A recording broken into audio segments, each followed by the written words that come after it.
Welcome to another deep dive. Today we're going on a journey together. Oh, excellent. Where are we headed?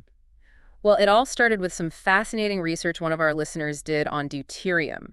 They actually had a conversation with ChatGPT about it, all about deuterium and its connection to the origins of life. Wow. Now that's getting to the heart of things. It really is. And that's our mission today, to dive deep into that research and see what kind of amazing insights we can uncover. I'm ready to dive in. But maybe for those who haven't been chatting with AI about deuterium lately, we should start with the basics. Absolutely. What is deuterium and why should we even care about it? It's really quite simple. Deuterium is basically hydrogen, Hydrogen, like the stuff that makes up water. the very same. But here's the twist. Deuterium is like hydrogen's slightly heavier twin. A twin. Yeah, it's still a hydrogen atom with one proton and one electron. Okay, that's normal hydrogen. Right. But deuterium has an extra neutron in its nucleus. An extra neutron. So it's just a bit bulkier. Exactly. And you might think, big deal, an extra neutron. But that tiny difference actually changes how deuterium behaves, especially in chemical reactions. Because it's heavier. Precisely.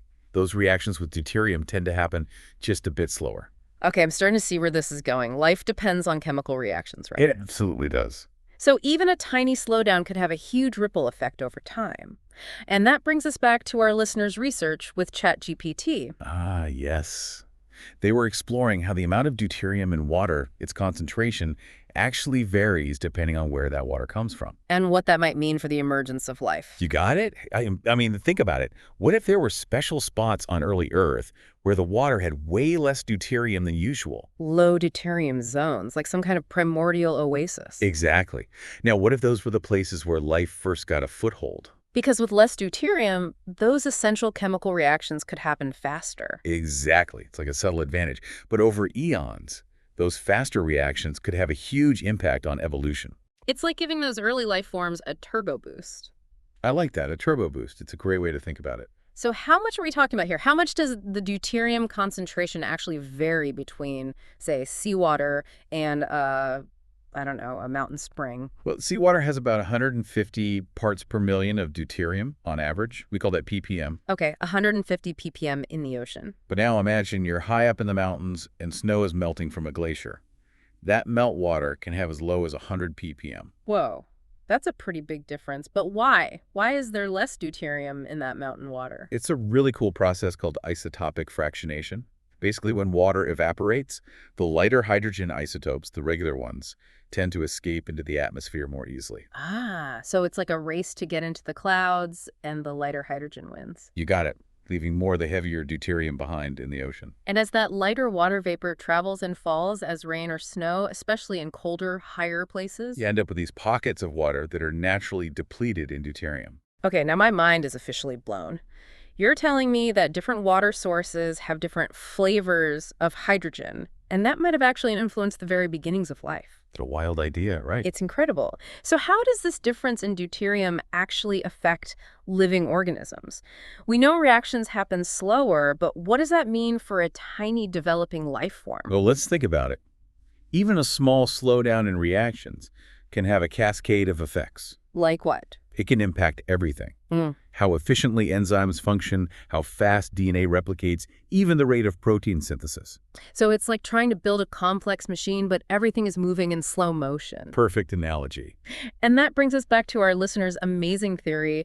What if life first arose in areas with unusually low deuterium? Right. And they were particularly interested in places where those low deuterium sources, like glacial meltwater, mixed with other key ingredients for life. Because we know life needs more than just water, right? It needs energy, chemical building blocks, and a stable environment.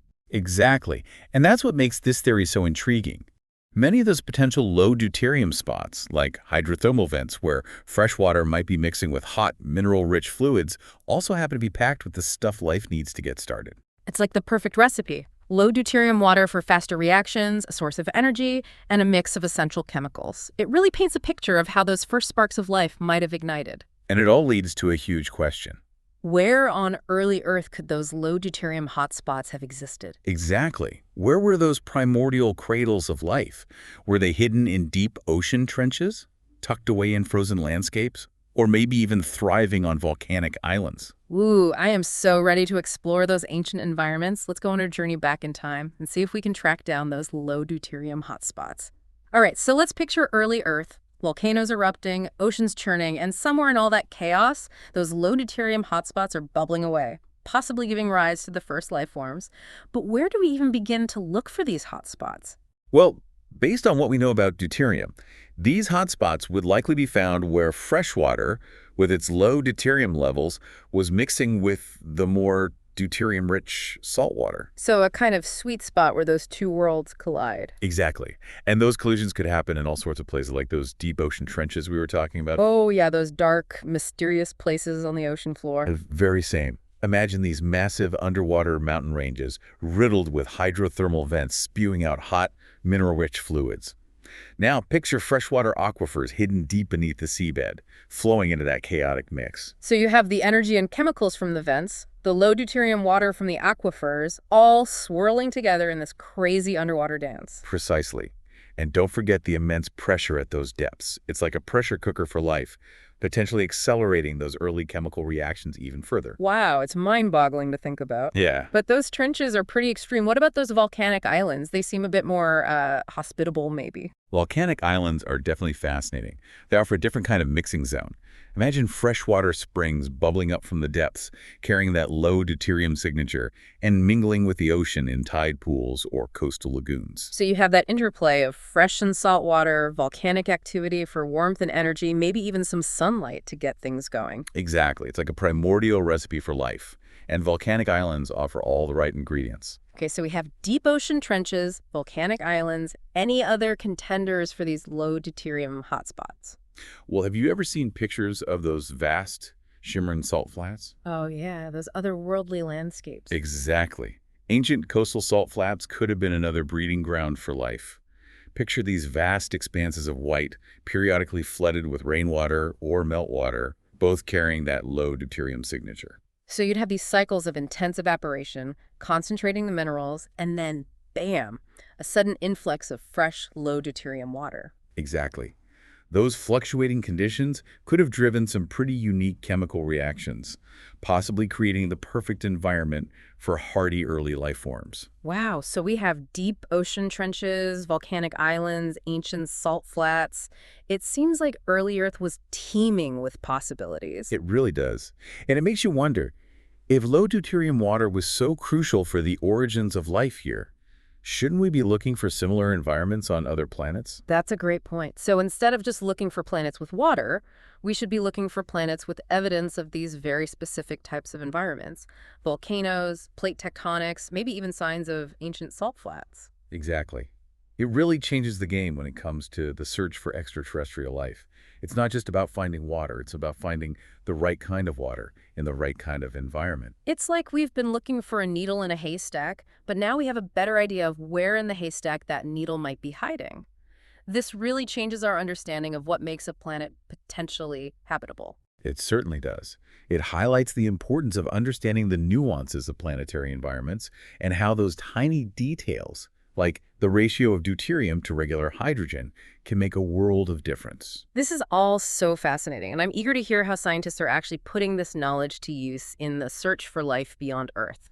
But before we jump into that, you mentioned earlier that this understanding of deuterium also has implications for understanding life here on Earth, like right now. Can you tell me more about that? Of course.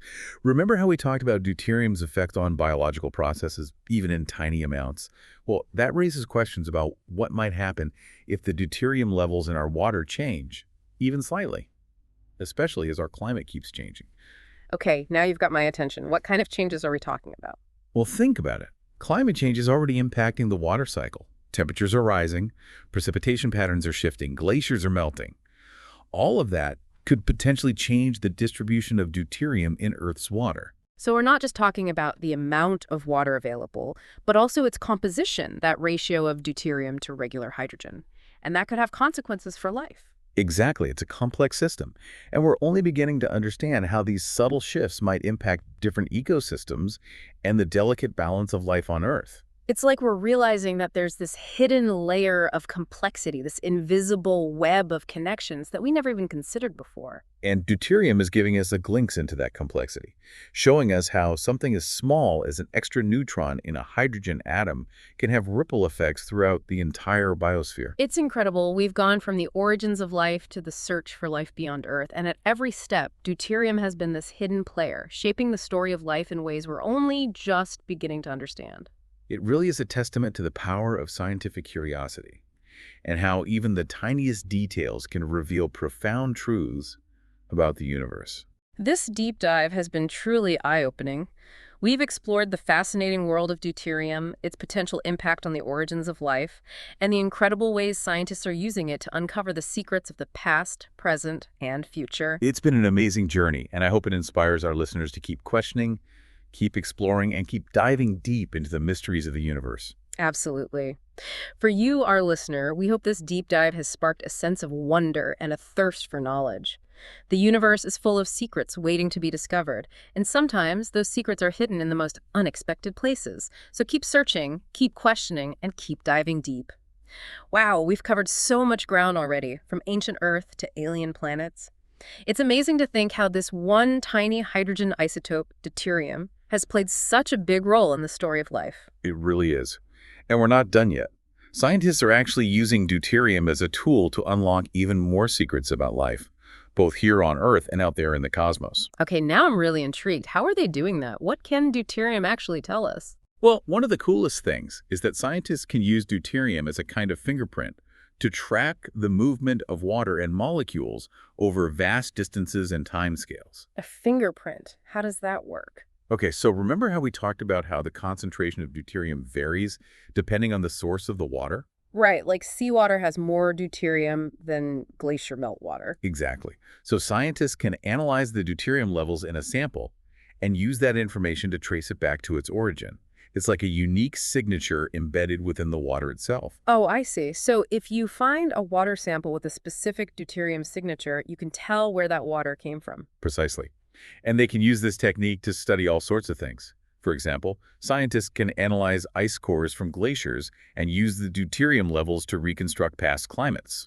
Wait, really? So we can look at the deuterium in ancient ice and learn about the climate of the past? Exactly. They can figure out how temperatures and precipitation patterns have changed over thousands of years. That's amazing. It's like having a time machine to study Earth's ancient climate. It really is.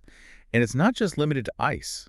Scientists can also study the deuterium levels in fossilized plants and animals to learn about the ancient environments they lived in. Wow. So we can use deuterium to travel back in time, to piece together the history of life on Earth and the environments that shaped it. You got it. It's like having a window into the past. This is absolutely mind-blowing. It really shows how deuterium is more than just a simple atom. It's a key that can unlock hidden doors in our understanding of the past, present, and even the future. And speaking of the future, this brings us back to the search for life beyond Earth. Remember how we talked about the significance of finding low deuterium water on other planets? Yes. If low deuterium was important for the origins of life on Earth, it stands to reason that it might be important for life elsewhere, too. Right, and that's where this fingerprint idea becomes super powerful. By analyzing the deuterium levels in the water vapor in the atmospheres of distant planets, we can start to understand whether those planets might have environments similar to those where life arose on Earth. So, even if we can't directly sample the water on a distant planet, we can still learn about its deuterium content by studying its atmosphere. Exactly. It's a remarkable tool that allows us to remotely probe the potential habitability of worlds light years away. It's incredible to think about how far we've come in our understanding of the universe. We've gone from the origins of life on Earth to the search for life beyond, and at every step, deuterium has played a pivotal role. It's like this tiny atom has been a silent witness to the grand unfolding of life in the cosmos. It's a true testament to the power of scientific inquiry and the interconnectedness of everything in the universe. By studying the smallest components of matter, we can gain insights into the biggest questions about our place in the cosmos. This deep dive has been a revelation. We've explored the unique properties of deuterium, its impact on the origins of life, and the incredible ways scientists are using it to understand the past, present, and future of life on Earth and beyond. It's been an incredible journey, and it just goes to show that there's always more to learn, more to explore, more to discover. Absolutely. And for you, our listener, we hope this deep dive has inspired you to keep seeking, keep questioning, and keep diving deep into the mysteries of the universe, both big and small. Who knows what other secrets are waiting to be discovered in the seemingly ordinary, in the tiniest atoms, in the very fabric of reality. Until next time, keep seeking, keep questioning, and keep diving deep.